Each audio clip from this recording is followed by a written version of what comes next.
Olá pessoal, no vídeo de hoje o que a gente vai fazer é o seguinte: a gente vai determinar qual que é a ALI para essa viga hiperestática que eu tenho aqui com vocês. Então veja que eu tenho dois apoios do primeiro gênero, o engaste, vão de 4 metros, 3 metros, e a rigidez da fricção aí, 10/5 sobre 3 kN metro quadrado. Primeira coisa, lembrem-se de qual é a definição de LI. A LI é a curva que mostra qual que é a variação da minha variável de interesse, uma vez que um carregamento unitário percorre a minha estrutura. Então esse é meu carregamento concentrado unitário percorrendo essa minha estrutura. Muito bem, a primeira coisa que eu mostrei para vocês é que, uma vez que eu quero determinar a LI, o que eu faço é liberar a vinculação de interesse. Nesse caso, a minha vinculação de interesse é o momento em B.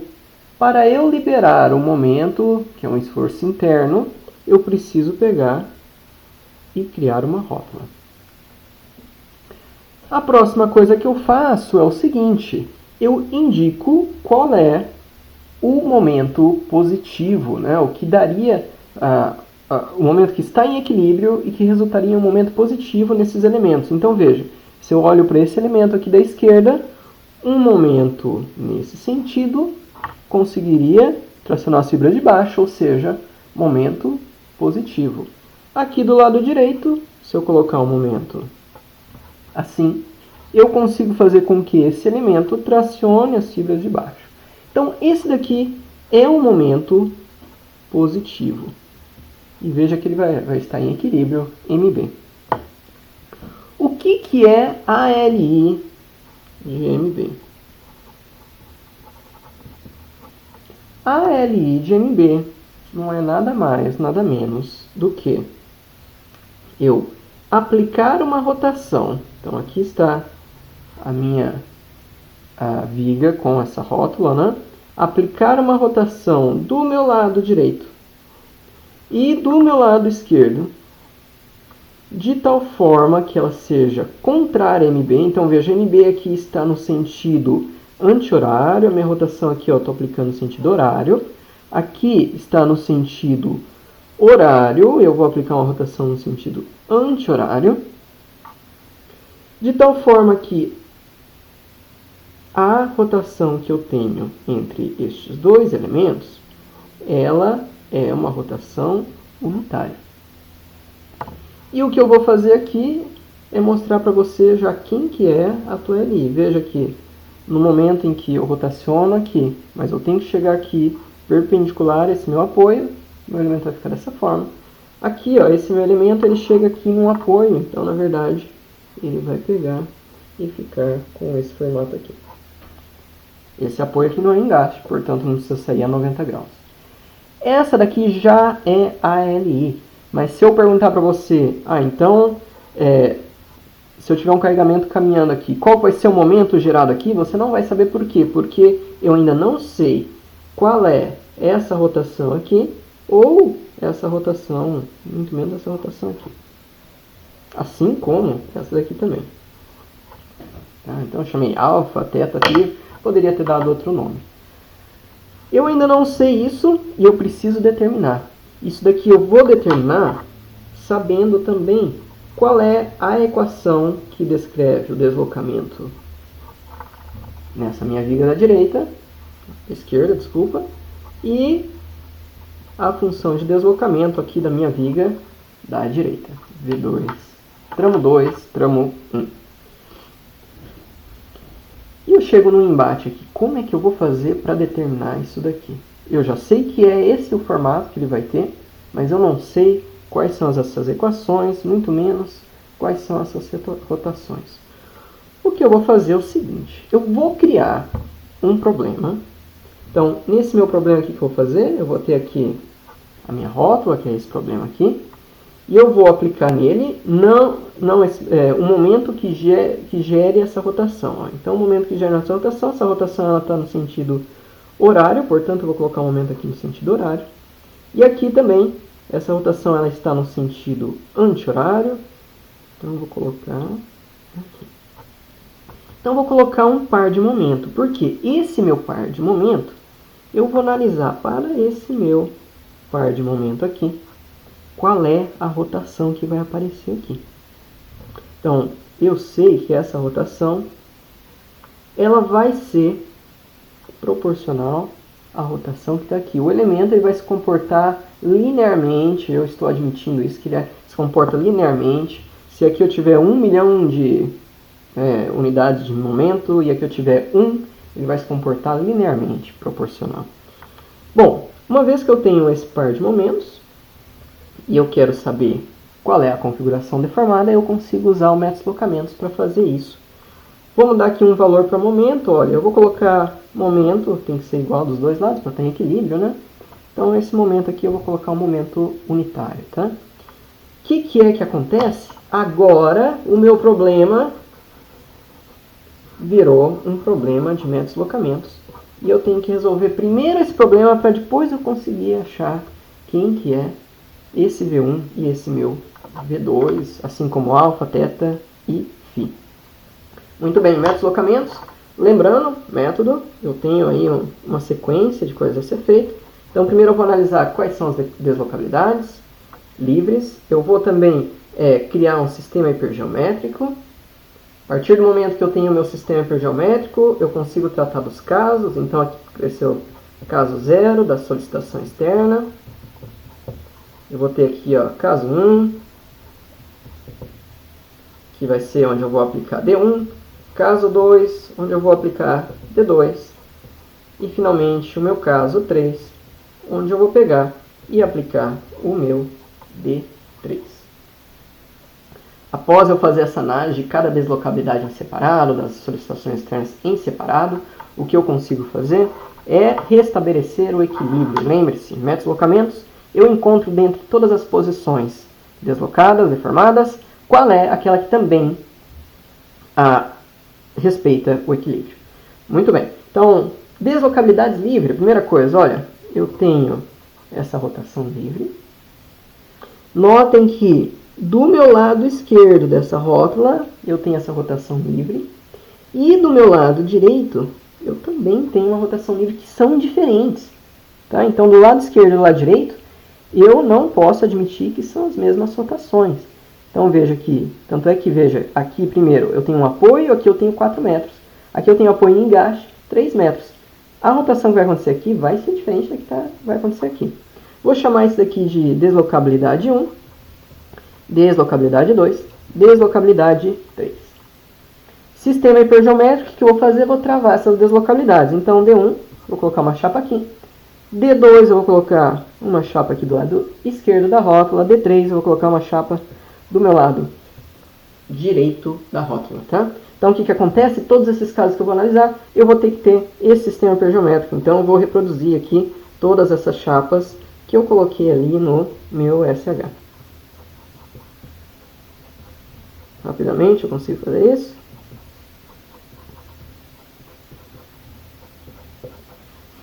Muito bem. Então, primeira coisa, solicitação externa. Veja, qual que é a minha solicitação externa? Eu tenho aqui um M1. Veja, ó, horário. Aqui, um M igual a 1. Portanto, já vamos colocar aqui quais são as reações de engastamento perfeito. Beta em 1, reação de engastamento em 1 devido a 0 vai ser essa daqui. Beta 2, 0. Beta 3, 0. Lembrando, qual que é a convenção que eu estou usando? Eu estou usando a convenção da regra da mão direita. Bom, veja vocês. Primeiro, aqui, 0, não tem nada sendo aplicado ali. Aqui, a reação que vai aparecer vai ser contrária ao que você tem em cima. Contrária, olha aqui a nossa convenção, portanto, esse aqui é positivo. Em beta 3,0, o que vai acontecer? Que vai ser contrário ao que você aplicou. Contrário à convenção, portanto, esse daqui vai ser menos 1. Vamos lá para o meu caso 1. No meu caso 1, o que eu vou fazer? Eu vou pegar e rotacionar essa minha primeira rótula aqui. No momento em que eu rotacioná-la, o que vai sair? Vai sair daqui com rotação perpendicular. E vai chegar aqui, ó, com rotação 0.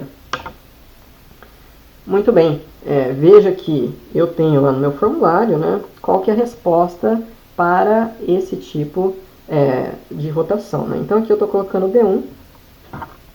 O que eu vou anotar aqui do lado para você? Eu vou anotar qual vai ser a rigidez que vai aparecer em 1, ou seja, aqui do lado direito dessa chapa, em 2, devido ao movimento em 1, e também em 3, devido ao movimento em 1. 2 devido a 1, 3 devido a 1. Tá? Olha, já começamos aqui pelo 0, né? Veja que aqui K31 é 0. Muito bem, daí eu tenho K11. Vamos olhar para o nosso formulário, né? Então, ó, veja, o meu K11, eu copiei aqui ó, do teu formulário, veja que eu tenho aqui, qual que é o momento que aparece? 4EI sobre L. Então, ó, 4EI sobre L, vai aparecer aqui. Do meu outro lado, qual que é o momento que aparece? 2EI sobre L. Então, 2EI sobre L. Então, lembre-se, o L aqui, ele é de 4, EI de 10 a quinta sobre 3. Então, o meu K11 vai ficar 10 a quinta sobre 3, enquanto que o meu K21 vai ficar 10 a quinta sobre 6. Muito bem. Próximo, eu vou pegar e movimentar a minha chapa 2. Então, essa minha chapa 2, o que eu vou fazer? Eu vou dar uma rotação no meu sentido positivo. Esse elemento ele vai pegar e ficar assim. Então, rotação, de acordo com a regra mão direita, uma rotação positiva. Então, ó, vamos lá para o teu formulário. No teu formulário você vai ver que aqui vai aparecer um momento de 2EI sobre L para manter essa posição. Então, vamos anotar aqui, ó, esse daqui é o K em 1 devido ao meu movimento em 2. É a rigidez que aparece em 2 devido ao movimento em 2. Movimento em 3 devido a 2. Então, claro, esse último aqui você já sabe que é 0. K12. Então, K12 eu tinha falado para vocês, ó, é 2EI sobre L. Então, esse aqui, 10 a quinta sobre 6. Já até havíamos calculado aqui. Aqui eu tenho em 2, ó, 4EI sobre L. Então, 4EI sobre L. Portanto, aqui, 10 a quinta sobre 3. Bom, vamos para o último caso, né? Então, no último caso, eu vou pegar e movimentar essa minha chapa 3. Então, aqui, ó, vai ficar com essa configuração deformada, está saindo aqui 90 graus. Muito bem. O que é que vai aparecer? Vai aparecer desse. Então, vamos mudar aqui o nosso formulário, né? Então, o nosso formulário agora volta, na verdade, a ser o anterior. O que vai aparecer aqui é 4EI sobre L. E aqui, 2EI sobre L. Opa! Na verdade, realmente é 3, né? Mas vamos com calma. Ó, primeiro, qual que é a rigidez? Em 1, no meu caso, 3. Então, é a rigidez que apareceu aqui nessa chapa. Isso aqui é 0. Qual que é a minha rigidez? Em 2, no meu caso, 3. Também não apareceu nada, então é 0. Aqui, ó, K33. Então, é essa daqui, 4EI sobre L. Tomem um cuidado que o L aqui era de 4 metros. Aqui são 3 metros, tá?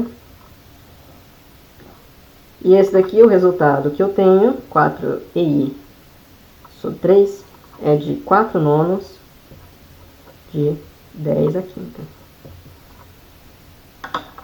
Muito bem. Agora, usando métodos de deslocamentos, o que eu vou fazer? Eu vou encontrar, dentre todas as configurações deformadas que eu tenho aqui, aquela que também faz com que a minha estrutura esteja em equilíbrio. Portanto, eu vou restabelecer o equilíbrio. Então, vamos restabelecer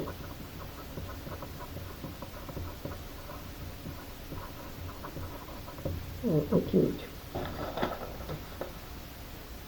Olha, isso daqui já está, o formato é sempre o mesmo, né? Então, você pega o vetor de termos de carga, mais a matriz das rigidezes, multiplica pelo vetor de deslocabilidade, isso daqui vai dar 0. Vetor 0, né? Então, veja, esse teu beta aqui, ele é o beta 1, 0, beta 2, 0, beta 3, 0. Então, vamos olhar lá no meu caso 0, ó. Eu já tinha mostrado para você. Beta 1, 0 é 0. Beta 2, 0 mais 1. Beta 3, 0 menos 1. Daí eu também preciso colocar todas essas minhas rigidezes. Então, aqui está a minha matriz. Os índices aqui é linha e coluna, né? Então, eu vou ter aqui 10 a quinta sobre 3, que é o quê? Que é nada mais, nada menos que o K1. Linha 2, coluna 1. Então, linha 2, coluna 1 é 10 a quinta sobre 6. Linha 3, coluna 1 é 0. Daí eu tenho aqui 10 a quinta sobre 6. Quem que é esse aqui, ó? É a linha 1, coluna 2. 10 a quinta sobre 6. Ó, linha 1, coluna 3. Já vou colocar aqui, ó, é 0. Linha 2, coluna 2. 10 a quinta. Linha 2, coluna 2. 10 a quinta sobre 3. 0.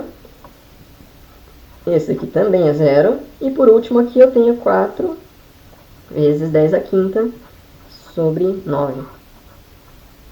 Isso daqui multiplico por quem eu estou querendo saber, que é D1, D2, D3. E vai dar igual a 0. Então veja que eu tenho o quê? Eu tenho um sistema determinado. E eu tenho 3 equações, 3 incógnitas, D1, D2, D3. Muito bem. O que é que eu vou fazer? Eu vou resolver esse meu sistema. Na verdade, aqui nesse momento eu vou te dar a resposta. Por favor, verifiquem essa resposta depois.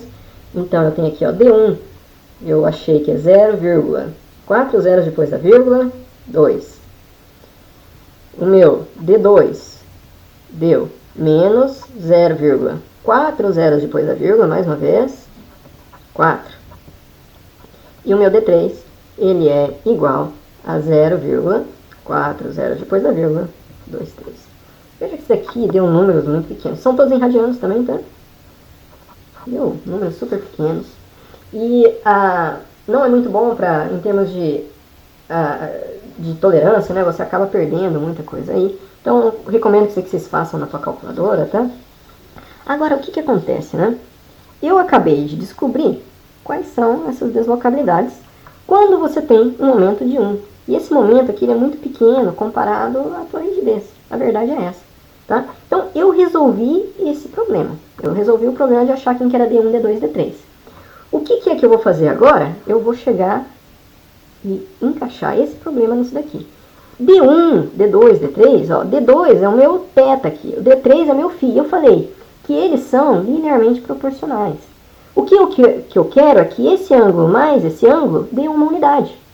Então, veja o que acontece. O que eu estou falando para você é, eu quero que o tanto que rotacione 2 mais o que rotacione 3 dê uma unidade. Então, estou falando, ó, D2 mais o meu D3, eu quero que dê uma unidade, porque isso daqui que é a definição de LI. Uma coisa, ó, veja que um tá horário, outro tá anti-horário, vamos colocar aqui em módulo, tá? Fica mais fácil. Eu sei que D2 e D3 não vai dar 1, tá bem aqui, ó, muito fácil. Então, o que eu vou fazer? Eu vou pegar e multiplicar todo mundo aqui por um fator de correção, FC. Então, vamos pegar e substituir aqui quem que é o meu D2, quem que é o meu D3. Então, eu tenho o meu fator de correção multiplicado por D2. Então, módulo de menos 0,00004 mais módulo do meu D3, que é 0,00023, multiplicado por FC, vai ser igual a 1. Então, você vai descobrir aqui que o teu fator de correção, vamos ver se divide os dois lados por essa soma, ele deve ser de 15.873,0158. Então, o que quer dizer esse fator de correção? Quer dizer, se eu quero que θ mais φ dê 1, eu vou ter que pegar e multiplicar todo mundo que eu achei aqui por esse meu fator de correção. Então, multiplicando todo mundo pelo meu fator de correção, eu vou chegar em um D1 de 0,32, um D2 de menos 0,64 e um D3 de 0,36. Veja que realmente isso acontece, ó, se eu pegar um módulo desse mais um módulo desse, dá uma unidade. Então, a única coisa que eu fiz, multipliquei todo mundo por esse fator de correção. Agora, o que está acontecendo? Está acontecendo que eu voltei agora a determinar. Eu sei quem que é esse alfa, quem que é esse teta, quem que é esse φ. Aliás, quem que é o alfa? 0,32, é o meu D1, tudo bem? Já sei quem são os ângulos. No entanto, eu falei para vocês, além disso, eu quero saber quais são as equações que determinam a minha LI. Então, vamos fazer isso aqui por tramo, tá? Então, primeiro vamos pegar o tramo 1. Então, no tramo 1, eu determinei com vocês que a rotação desse nó é de 0,32, enquanto que a rotação desse nó, se fosse positiva, ela ia ficar assim. Não, ela é negativa,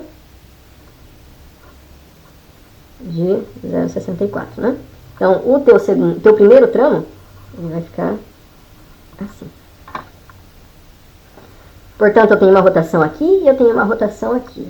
Quem que vai ser essa equação da função de deslocamento? Olha, lembre-se que quando a gente estava pegando e derivando quais eram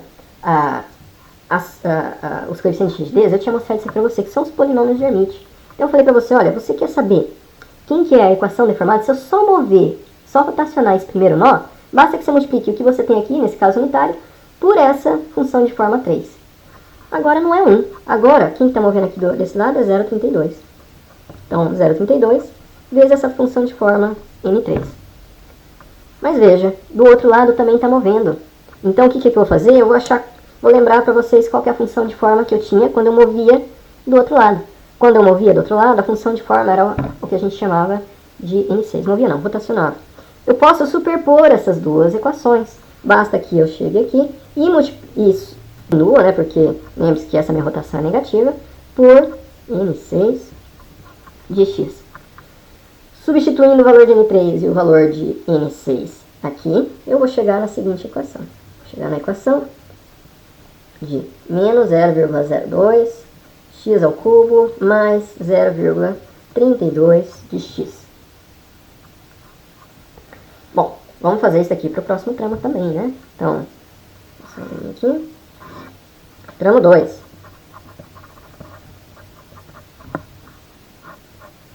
Então, no meu tramo 2, o que aconteceu é, o meu segundo nó, ele não move. Então, vamos só relembrar então que é o tramo 2, né? Ó, tramo 2 aqui, ó. Meu segundo nó não move e esse primeiro nó aqui, ele rotaciona. Eu chamei isso daqui lá atrás de D3. Então, vamos ver quem que é D3. O meu D3, ele é 0,36, positivo. Então, o meu elemento, que estava aqui na horizontal, ele vai ficar desse formato aqui. Só que aqui, quem que eu tenho? Esse 0,36. Já que a única rotação que eu tenho é a rotação do primeiro nó, eu vou usar só essa função de forma N3 para determinar V2x, que vai ser igual o 0,36, já que aqui eu fiz para 1, agora eu quero pegar e utilizar para uma rotação de 0,36, vezes o meu N3 de x. Isso daqui vai resultar na seguinte equação. V2 de x é igual a 0,04x ao cubo menos 0,24x quadrado mais 0,36 de x. Um detalhe que é interessante é o seguinte. Isso daqui, infelizmente, ainda não é a equação da minha LI para o tramo 1 e para o tramo 2. Pelo seguinte, quando eu peguei e determinei todas essas funções de forma, vamos ver que nem essa daqui, tá? Eu peguei e falei, ó, positivo é para cima. No entanto, LI nós utilizamos a convenção que positivo é para baixo. O contrário. Portanto, sabe o que eu vou fazer? Para eu saber quem que é a LI, a gente tem usado a notação de LI eta, né? Eta para o meu tramo 2 em função de x, eu vou pegar e multiplicar o que eu tenho aqui em cima por menos 1. Então, ok? Então, na verdade, o meu eta de 2, eu troco todos os sinais dessas constantes. Mesma coisa para outro tramo, né? Então, esse tramo aqui, eu vou achar quem que é o eta de 1 para x. Ele é nada mais, nada menos que menos 1, que multiplica o que eu tinha achado aqui. essa daqui, realmente, essas são as funções que descrevem a LI já nos sinais certos e tudo mais. Portanto, agora, o que eu consigo fazer é achar qual que é a minha LI por metro. Então, aqui está a minha estrutura. Vamos colocar a minha estrutura aqui desenhada. Então, aqui eu tinha um engaste, aqui eu tinha um apoio, aqui eu tenho um outro apoio. Geralmente o que a gente faz é, a cada metro, a gente anota qual que é o valor para essa tua LI, tá?